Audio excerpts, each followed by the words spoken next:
This is my 15th great-grandfather. How about that? From coming from no history to having so much history, it's unbelievable.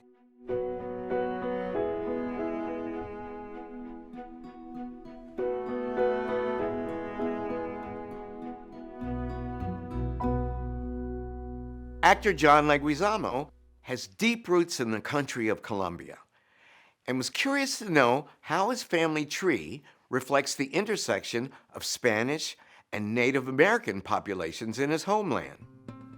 To answer this question, we followed the paper trail on his mother's side back almost 300 years, all the way to John's sixth great-grandfather, a man named Manuel Salvador Londoño. Manuel was likely born in Colombia sometime in the 1720s. The key to his story, and indeed to this entire branch of John's tree, lay in his will, which was recorded in the city of Rio Negro in the year 1796.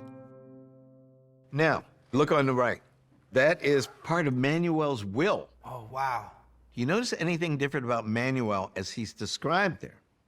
Natural son. Oh, not legitimate. Natural. Oh. And as you can see, there's no mention of the name of Manuel's father. No.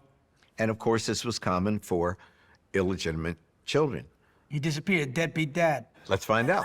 Please turn the page. Who's the daddy?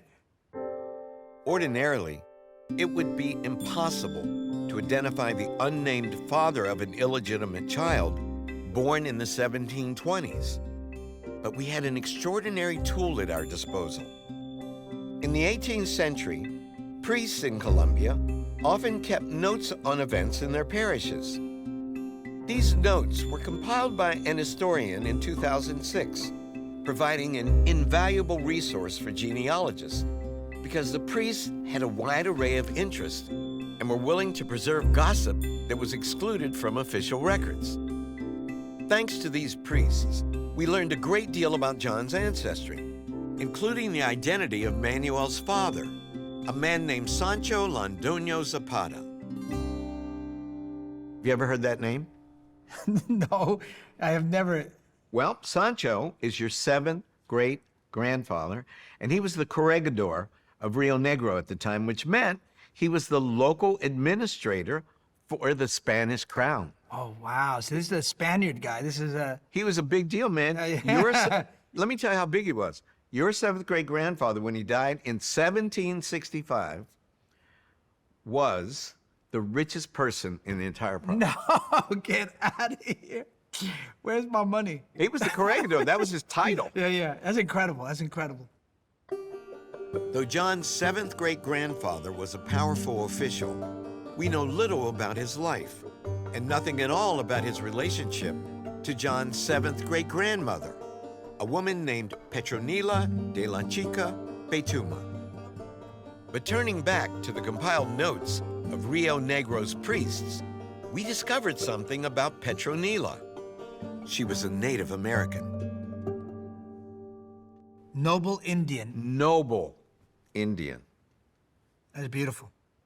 It's very moving. I mean, I'm moved. I'm getting teary-eyed here. Yeah, it's beautiful. I mean,